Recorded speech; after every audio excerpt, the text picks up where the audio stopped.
It's got to have something to do with supply and demand. At least if they called it something of a little value, call it a tchotchke. That means a little plaything. But it's got to be supply and demand. And I think it's all these guys, young guys, that send naked pictures of themselves on the internet. And the girls get 40 to 50 a day dick pics. They're bored to shit. Seen that, seen that, seen that. And where does it go? Junk mail. I grew up in Williamsburg, Brooklyn, Williamsburg, and at that time it was exclusively Jewish. I didn't know anybody that wasn't. And as a result, I knew nothing about other religions. Even as a teenager, I thought Palm Sunday was what happened when you had no action on Saturday.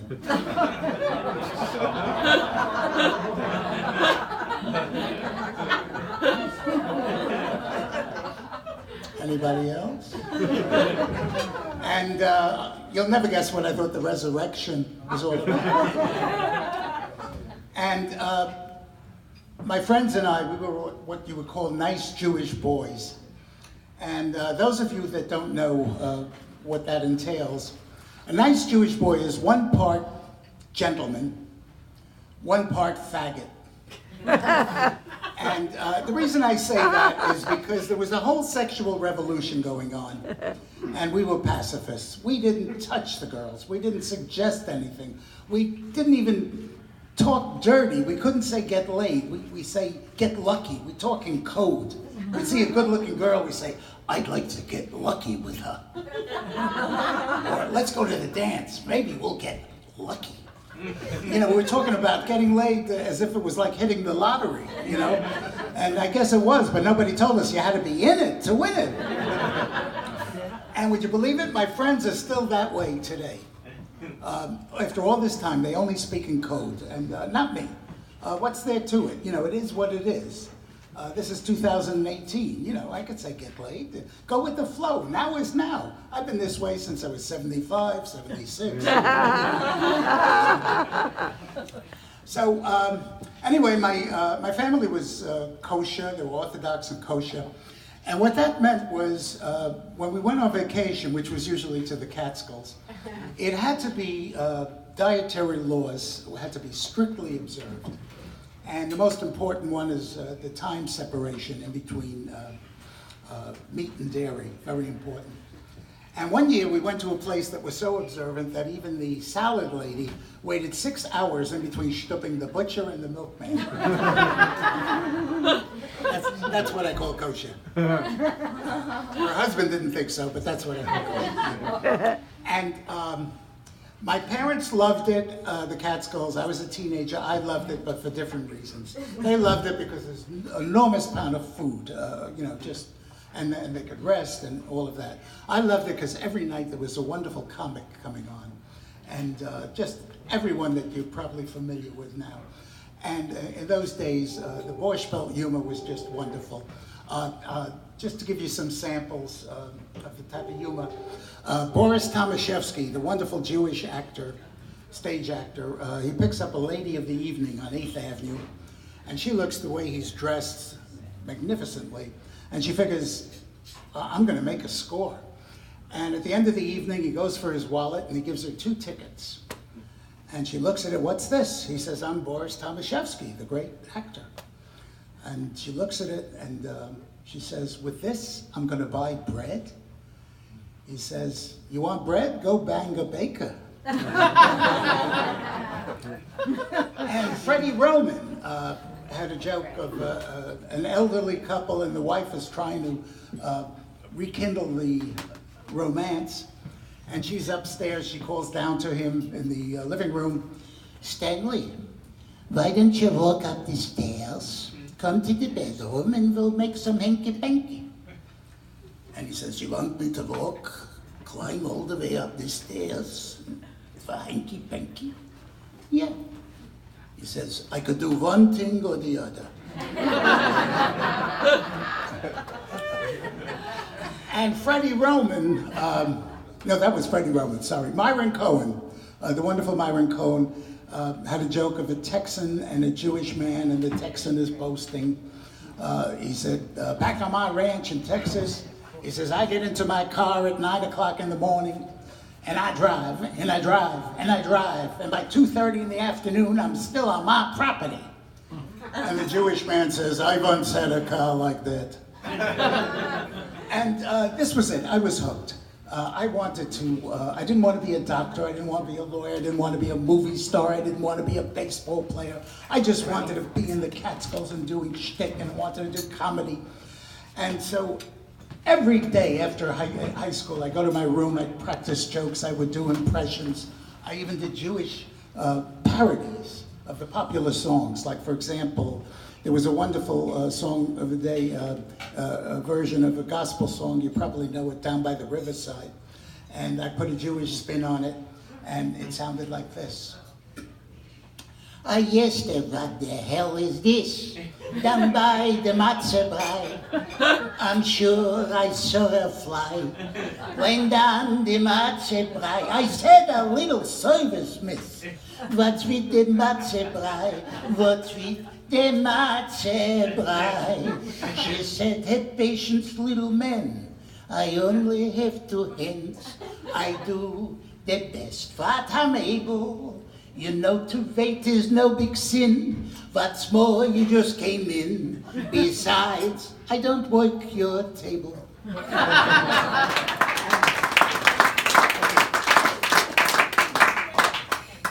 And I had about 6 or 7 of those parodies. I did impressions and jokes. And at 18 years old, in my senior year at Eastern District High School, I was hired professionally to perform in the Catskills. And I was in heaven. I was going to be joining and performing with all the likes of Buddy Hackett and Jackie Green and Myron Cohen. And the next day I got fired. I was 18, I had stage fright. But I didn't let it get me down. I said, someday I'll be back. And I will perform, and I will get paid. And by golly, I kept that promise. And the next time I was on the stage and performed like that was June 1st, 2014, 1 month before my 80th birthday. 62 years in between gigs. And the people at the state employment said, it's about frickin' time. You know, they were dancing in the street and everything. So, anyway, that was part of that. As I mentioned, my family was Orthodox, so naturally, they sent me to the yeshiva. And in the yeshiva, we were taught by Talmudic scholars. And they even taught, in that scholarly fashion, English courses. And it would sound like this. If a man steals an ox and he sells it to his neighbor for $6, but the ox is worth $12, this man is what we call an oxymoron. And we had another scholar teach us sex education. If a snake starts to fight with another snake, and they can't get along, they don't like each other, soon we have what we call a reptile dysfunction. And then we had a rabbi that was somewhat dyslexic. All day long he would go around muttering, yo. The rest of you will get it on the way home. And so, also, with all of this, I went to high school, Yeshiva High School, and we had a basketball team, but we didn't have those hottie cheerleaders because it was an all-boys school. But we managed to get cheerleaders. Our mothers volunteered. 4 little Jewish ladies. They made their own uniform, they came to the rallies, and they even had a cheer, which went like this. So give a big cheer for our yeshiva. Each girl here is a kosher beaver. All day long we say the brochas. Let's go, boys, and kick some tochas. We lost every game that year. But guess who won the national cheerleading title? So with all this Jewish backgrounds, who do I fall in love with? Catherine, Mary, Teresa, Sheridan, all one person. And not only were we different in terms of religion, but we were different in every single way. She was a gourmet cook. My favorite dish was spaghetti and ketchup. She was an elegant dresser, just like a fashion plate. I looked like an Amish pimp. And we had a lot of, another difficulty that we had where there was stress was I didn't understand some of the English phrases. They have some very quaint phrases, and I wasn't sure with it. And I got into a little trouble. The first night I met her, we seemed to like each other very much. And I took her home and I said, when can I see you again? And she looked me straight in the eye and said, why don't you knock me up in the morning? That's a saying there. So I said, what's the matter? What's the matter with tonight? You seeing the nail person, or you got a doctor's appointment? But she explained it, and we were happily married for 43 years. And thank you. You can applaud on that.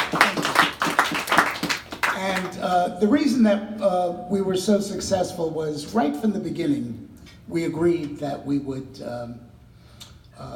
when we had children, we would raise them to appreciate both religions. So when our youngest son, Sean Yitzchak, when he was 6 years old, we enrolled him in this very special school called Our Lady of Perpetual Mitzvahs.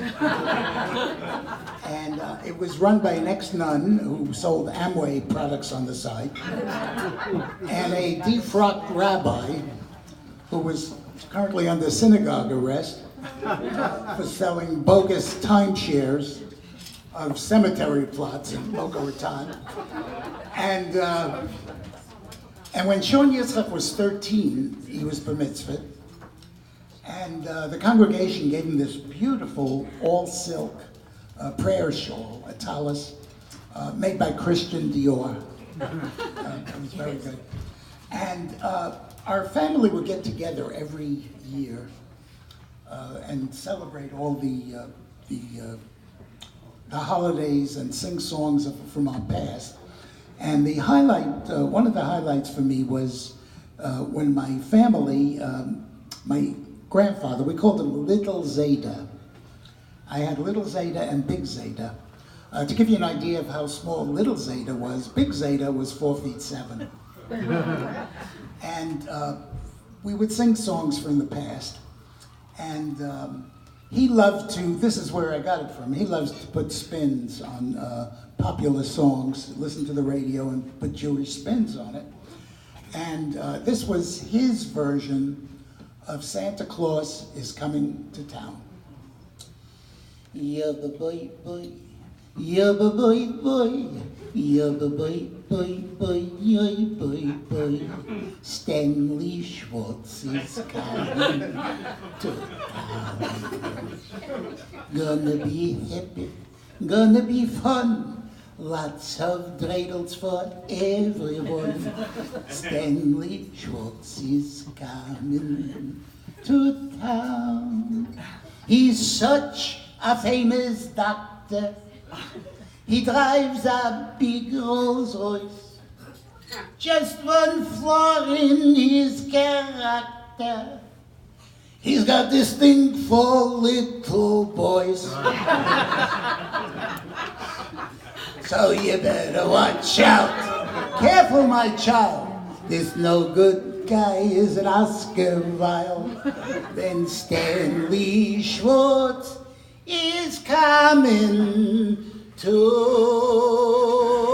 yabba boy boy, yabba boy boy. Thank you very much. I'm George Simmons.